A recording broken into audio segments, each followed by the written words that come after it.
শুভ সকাল বন্ধুরা। আজ ২১ জুন রবিবার।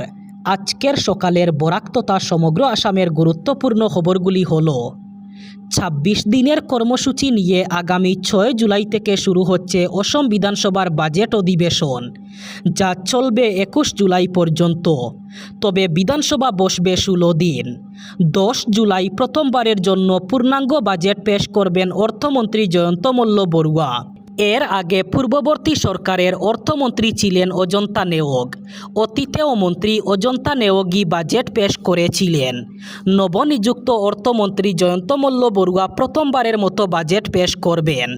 এবার মন্ত্রী অজন্তা নেওগকে নারী ও শিশু উন্নয়ন এবং পর্যটন বিভাগের দায়িত্ব দেওয়া হয়েছে। এদিকে নবনিযুক্ত অর্থমন্ত্রী জয়ন্ত মল্ল বড়ুয়া দিশপুরে অনুষ্ঠিত এক বৈঠকে প্রতিটি বিভাগকে তাদের বাজেট জমা দেওয়ার নির্দেশ দিয়েছেন। ৬ জুলাই থেকে বিধানসভার বাজেট অধিবেশন অনুষ্ঠিত হবে এবং নতুন সরকার তার প্রথম বাজেট পেশ করবে।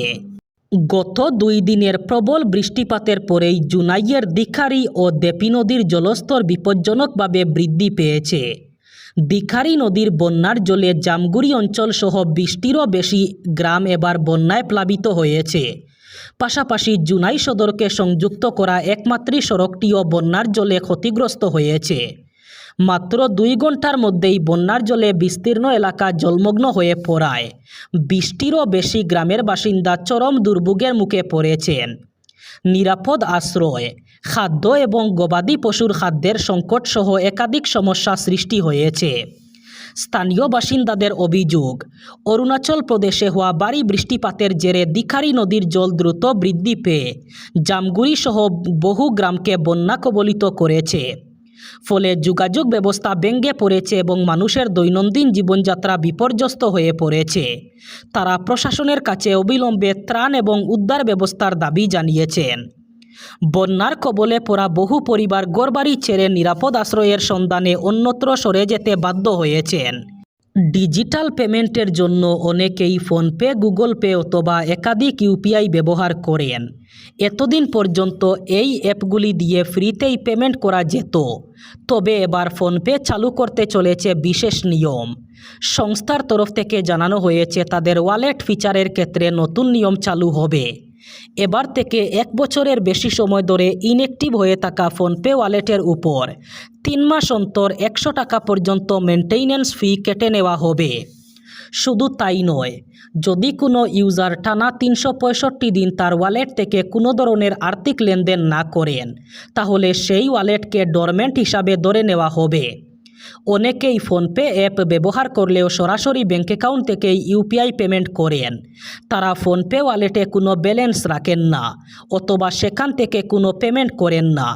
এই ইউজাররা নতুন নিয়মের আওতায় পড়বেন। রেল যাত্রীদের জন্য এবার জরুরি খবর। এক সিদ্ধান্ত নেওয়া হয়েছে যার দরুন চাপে পড়তে পারেন রেল যাত্রীরা। বিনা টিকিটে ট্রেনে ভ্রমণের ক্ষেত্রে এতদিন যে অঙ্কের জরিমানা নেওয়া হতো, এবার তা দ্বিগুণ বাড়ানো হলো। আগামী ১ জুলাই থেকে লাগু হবে নতুন নিয়ম। রিপোর্ট অনুযায়ী রেলমন্ত্রক টিকিট ছাড়া ভ্রমণের জন্য সর্বনিম্ন জরিমানা ২৫০ টাকা থেকে বাড়িয়ে ৫০০ টাকা করেছে। এই নতুন নিয়ম ২০২৬ সালের ১ জুলাই থেকে দেশব্যাপী কার্যকর হবে। রেলওয়ে বোর্ড সমস্ত রেলওয়ে জোনকে নতুন নিয়ম সম্পর্কে অবহিত করে একটি আদেশ জারি করেছে। শুধু তাই নয়, অন্যের নামে বুক করা টিকিটে ভ্রমণকারীদের বিরুদ্ধেও কঠোর ব্যবস্থা নেওয়া হবে। রেলের নিয়ম অনুযায়ী কোনো যাত্রী অন্যের নামে বুক করা টিকিটে ভ্রমণ করতে গিয়ে ধরা পড়লে তার টিকিট বাজেয়াপ্ত করা হবে। যাত্রীর কাছ থেকে সম্পূর্ণ ভাড়ার পাশাপাশি অতিরিক্ত কমপক্ষে ৫০০ টাকা জরিমানা আদায় করা হবে।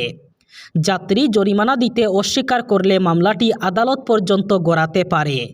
যারা অনুমতি ছাড়া ট্রেনে এবং রেল স্টেশনে পণ্য বিক্রি করে, যাত্রীদের কাছে কিছু কেনার জন্য অনুরোধ করে, তাদের বিরুদ্ধে রেল কর্তৃপক্ষ নিয়মকানুন আরও কঠোর করেছে। নতুন নিয়ম অনুযায়ী এই ধরনের ক্ষেত্রে ২০০০ টাকা পর্যন্ত জরিমানা করা যেতে পারে। জরিমানা দিতে কেউ ব্যর্থ হলে ৩ মাস পর্যন্ত কারাদণ্ড এবং ৫০০০ টাকা পর্যন্ত জরিমানা অথবা উদয়দণ্ড হতে পারে। বারবার এই অপরাধ করলে ১ বছর পর্যন্ত কারাদণ্ড হতে পারে। পৃথিবীর আকাশে আবার অভূতপূর্ব দৃশ্য। আর কিছুদিন পর আবারও পূর্ণগ্রাস সূর্যগ্রহণ হতে চলেছে। আগামী 12 আগস্ট আবার বেশ কিছুক্ষণের জন্য আড়ালে চলে যাবে সৌরজগতের অভিভাবক। 2 বছর পর এমন দৃশ্যের সাক্ষী হবেন পৃথিবীবাসী। আমেরিকার মহাকাশ গবেষণা সংস্থা নাসা জানিয়েছে, আগামী 12 আগস্ট আবার সূর্য এবং পৃথিবীর মাঝখানে চাঁদ চলে আসবে। পৃথিবীর উপর এমনভাবে ছায়া ফেলবে যাতে পৃথিবীর বেশ কিছু জায়গায় সূর্যের আলো এসে পড়তে পারে না, অর্থাৎ ওইসব অঞ্চলে সূর্যের আলো এসে পড়বে না একেবারেই। এভাবেই পূর্ণগ্রাস সূর্যগ্রহণ হয়। নাসার তথ্য অনুযায়ী আগামী 12 আগস্ট গ্রিনল্যান্ড, আইসল্যান্ড, উত্তর স্পেন এবং পর্তুগালের উত্তর পশ্চিম অঞ্চলের মানুষজন পূর্ণগ্রাস সূর্যগ্রহণের সেই দৃশ্য চাক্ষুষ করতে পারবেন। ওই সময়ে পুরোপুরি আড়ালে চলে যাবে সূর্য। দিনের বেলাতেই রাতের মতো আঁধার নেমে আসবে। স্থানীয় সময় দুপুর 1টার আশেপাশে গ্রহণ শুরু হবে বলে খবর। আংশিক সূর্যগ্রহণের ক্ষেত্রে পুরোপুরি আড়াল হয় না সূর্য।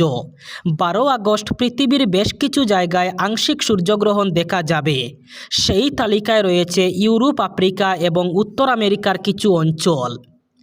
এর আগে 2024 সালের এপ্রিল মাসে মেক্সিকো, আমেরিকা এবং কানাডা থেকে পূর্ণগ্রাস সূর্যগ্রহণ দেখা গিয়েছিল।